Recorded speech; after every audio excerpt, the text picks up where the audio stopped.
हिंदुस्तान की जान, भारत जोड़ो यात्रा के शेर राहुल गांधी जी आपसे मुखातिब करेंगे। जय कांग्रेस।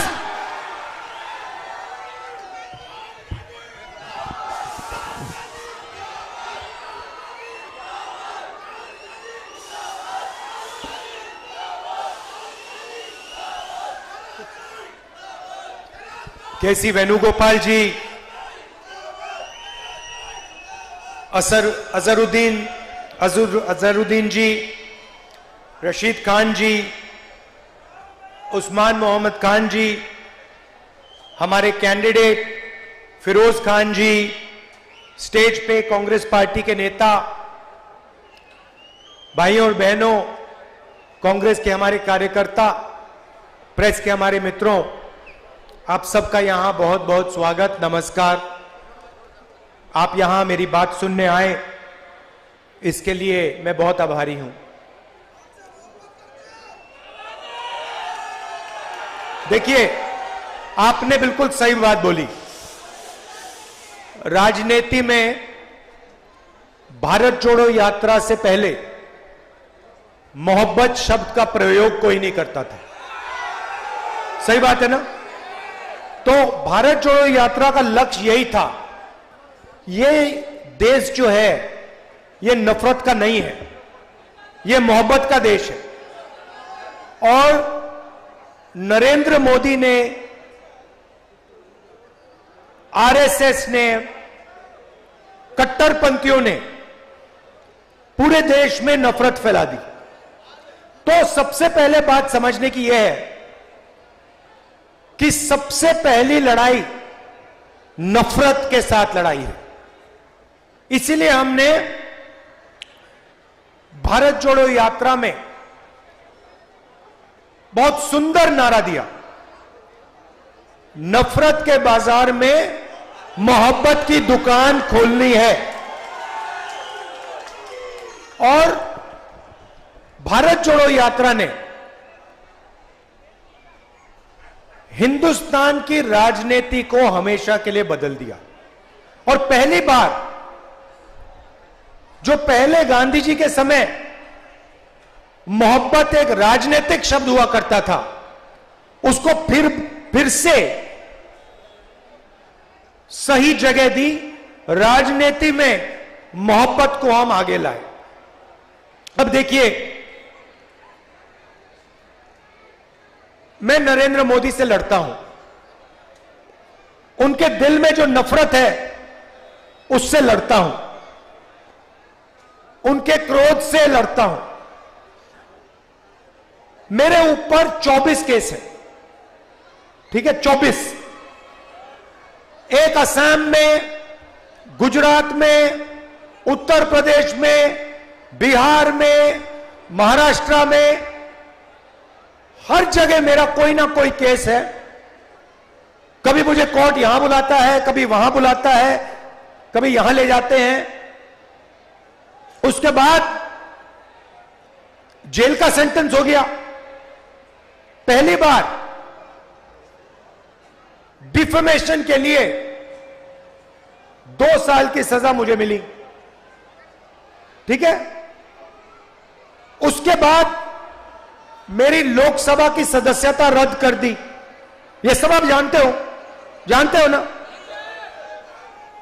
उसके बाद मेरा जो सरकारी घर था वो उठा के ले गए। मेरा जवाब भी आप जानते हो, मुझे आपका घर नहीं चाहिए, ले जाओ उठा के अपना घर, मुझे नहीं चाहिए ये घर। मेरा घर उस इमारत में थोड़ी है, मेरा घर हिंदुस्तान के करोड़ों गरीब लोगों के दिल में है। मुझे तुम्हारे घर की क्या जरूरत? तो ये मैंने बोला। और ये लड़ाई जो है विचारधारा की है, मैं उनसे कॉम्प्रोमाइज कर ही नहीं सकता, सवाल ही नहीं उठ सकता। ना नरेंद्र मोदी मुझसे कॉम्प्रोमाइज करेगा, ना मैं उससे कॉम्प्रोमाइज करूंगा। विचारधारा की लड़ाई है। सालों से मेरा परिवार ये लड़ाई लड़ रहा है। जवाहरलाल नेहरू, इंदिरा गांधी, राजीव गांधी, सोनिया गांधी, मैं और प्रियंका। अब मैं आपसे सवाल पूछना चाहता हूं, मेरे ऊपर 24 केस, ओवैसी के ऊपर कितने केस? एक भी केस नहीं। मेरे ऊपर ईडी, सीबीआई, जो भी एजेंसी है वो 24 घंटा मेरा पीछा करते रहती है। ओवैसी जी के पीछे कौन सी एजेंसी है? ना ईडी, ना सीबीआई, ना इनकम टैक्स। खुला रास्ता दे रखा है नरेंद्र मोदी जी ने। तो सवाल उठता है कि ओवैसी जी पे एक भी केस क्यों नहीं? ओवैसी जी की सदस्यता रद्द क्यों नहीं हुई? ओवैसी जी का घर क्यों नहीं लिया गया? क्योंकि ओवैसी जी नरेंद्र मोदी की मदद करते हैं। सीधी सी बात है, सीधी सी बात है। मैं आपको बताता हूं, असम में चुनाव होता है, एक तरफ बीजेपी, एक तरफ कांग्रेस पार्टी, वहां पे एमआईएम का कोई वोट नहीं है। एकदम एमआईएम आती है, बीजेपी से कैंडिडेट की लिस्ट लेती है और कहती है भैया हमें बताओ आपके लिए कौन से कैंडिडेट हम खड़ा करें। और जो बीजेपी कहती है वो सारे के सारे कैंडिडेट्स एमआईएम असम में खड़ा कर देती है। महाराष्ट्र में, असम में, राजस्थान में, मध्य प्रदेश में, छत्तीसगढ़ में, गोवा में, जहां भी ये कांग्रेस पार्टी को डैमेज करने का काम कर सकते हैं और बीजेपी की मदद करने का काम कर सकते हैं, ये हाजिर हो जाते हैं, खड़े हो जाते हैं वहां पे सामने, ऐसे सैल्यूट करते हैं, कहते हैं मोदी जी हमें बताइए कौन से कैंडिडेट देने, हम देते हैं, आपकी मदद करते हैं। तो ये लड़ाई हो रही है।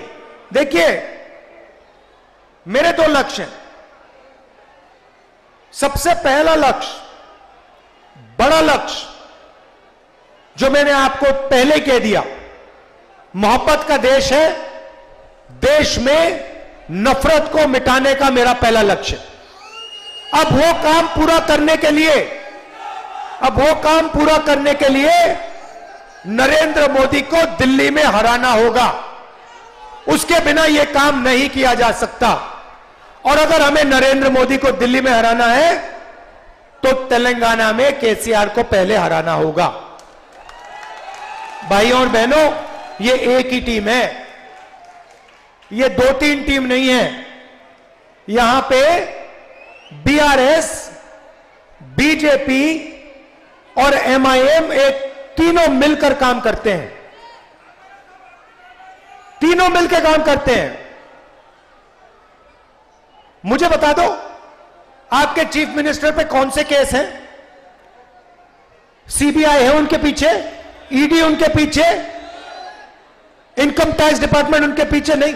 सबसे भ्रष्ट सरकार चलाते हैं, मगर ना एमआईएम के पीछे, ना चीफ मिनिस्टर के पीछे कोई ईडी, कोई सीबीआई, कोई इनकम टैक्स डिपार्टमेंट नहीं।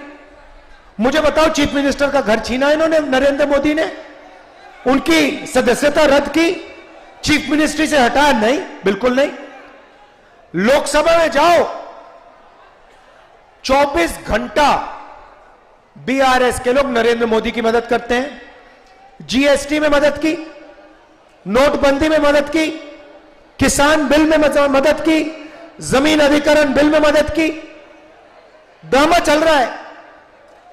बीजेपी उनकी यहां मदद करती है, ये उनकी वहां मदद करते हैं, और एमआईएम जहां भी बीजेपी उनकी मदद करती है।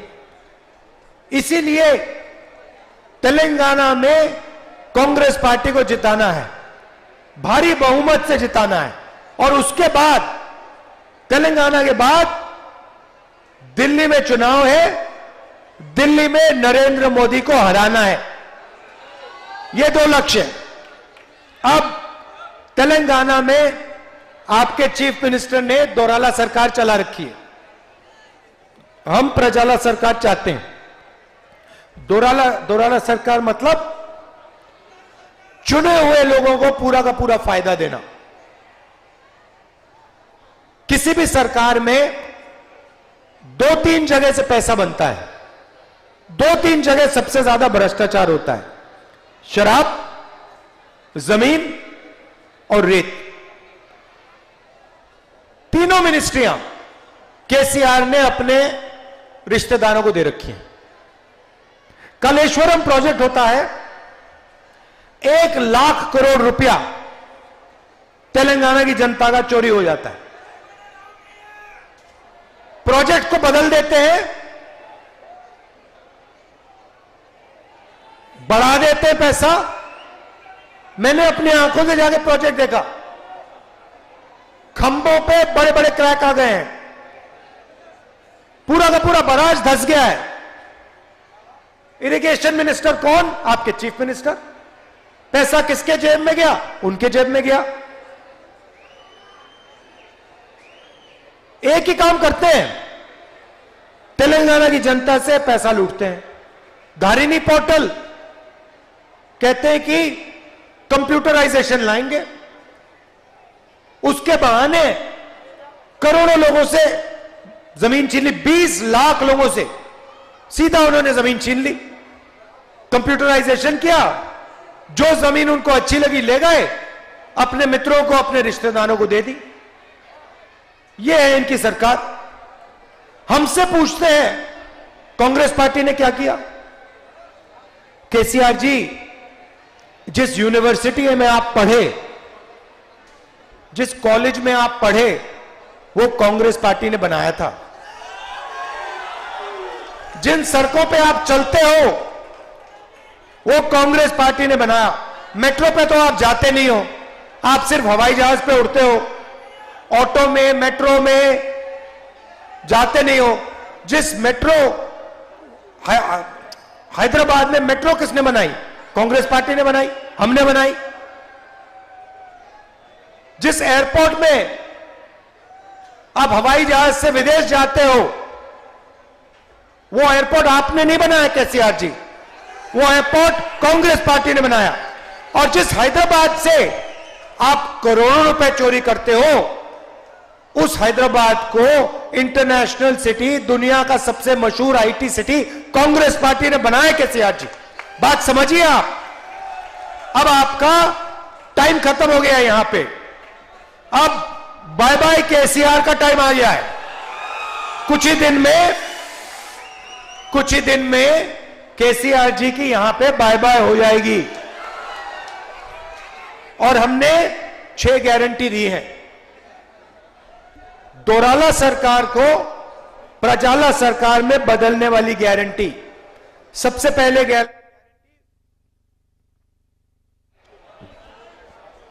पहले गारंटी महिलाओं के लिए 2,500 रुपए हर महीने हर महिला के बैंक अकाउंट में कांग्रेस पार्टी डालेगी। उसके बाद गैस सिलेंडर कितने का है? 1200, 500 रुपए का आपका गैस सिलेंडर हो जाएगा। और महिलाओं को पूरे तेलंगाना में बस टिकट के लिए 1 पैसा नहीं देना पड़ेगा, फ्री में आप बस में पूरी तेलंगाना में घूमेंगे। यह पहला काम। दूसरा काम, रायता भरोसा स्कीम। 12,000 रुपए प्रति एकड़ हर किसान को, 15,000 रुपए प्रति एकड़ हर किसान को, 12,000 रुपए हर मजदूर को कांग्रेस पार्टी की सरकार सीधा बैंक अकाउंट में पैसा डालेगी। मुफ्त में किसानों को बिजली और 24 घंटे बिजली। तीसरा वायदा, इंदिरा अम्मा इंड्लू स्कीम। तेलंगाना में बहुत सारे लोग हैं जिनके पास घर नहीं है। आपके चीफ मिनिस्टर ने उनकी जमीन छीनी, उनका घर नहीं बनाया, झूठे वायदे किए। जिनके पास घर नहीं है, उन सबको कांग्रेस पार्टी घर बनाने के लिए 5 लाख रुपए देगी।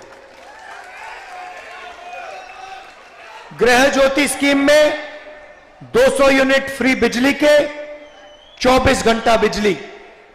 युवा विकासम स्कीम में हर मंडल में Telangana international school, private school से अच्छा सरकारी स्कूल, जिसमें हम हाई क्वालिटी की अंग्रेजी सिखाएंगे। तेलंगाना के हर बच्चे को हम इंग्लिश सिखा देंगे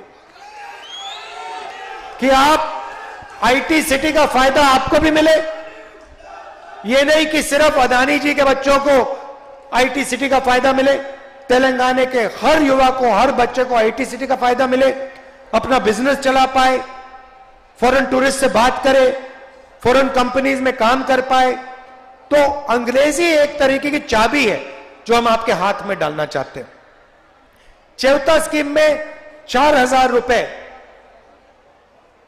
जो हमारे बुजुर्ग लोग हैं, जो हैंडीकैप लोग हैं और जो विधवा हैं, हर महीने सीधा 4,000 रुपए इनके बैंक अकाउंट में हमने डालने का काम करना है।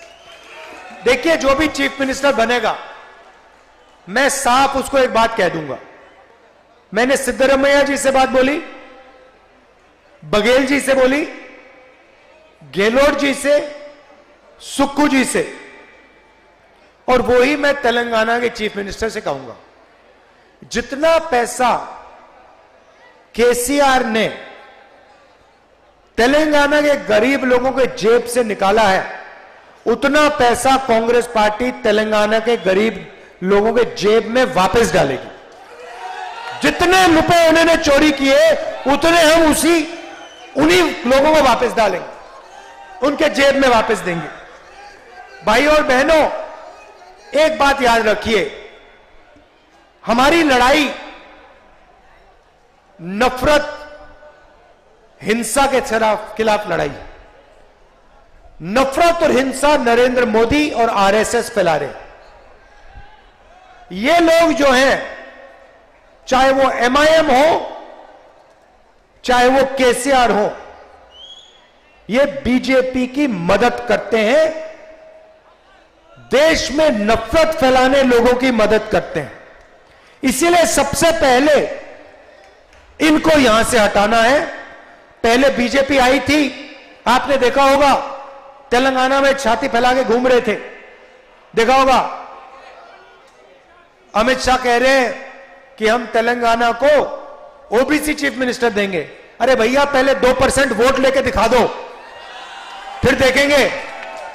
तो हमने इनकी गैस निकाल दी, हवा में हवा निकाल दी पूरी, चारों टायर इनके पंचर कर दिए, फाड़ के फेंक दिए। अब लड़ाई बीआरएस के साथ है। अब पूरी मदद बीआरएस की एमआईएम और बीजेपी कर रही। तो ये तीनों एक साथ मिले हुए हैं। कांग्रेस पार्टी को जिताइए, भारी बहुमत से यहां हमें जिताइए, सारे के सारे कैंडिडेट्स को जिताइए। दिल से आपका मैं धन्यवाद करता हूं। नमस्कार, जय हिंद, जय तेलंगाना।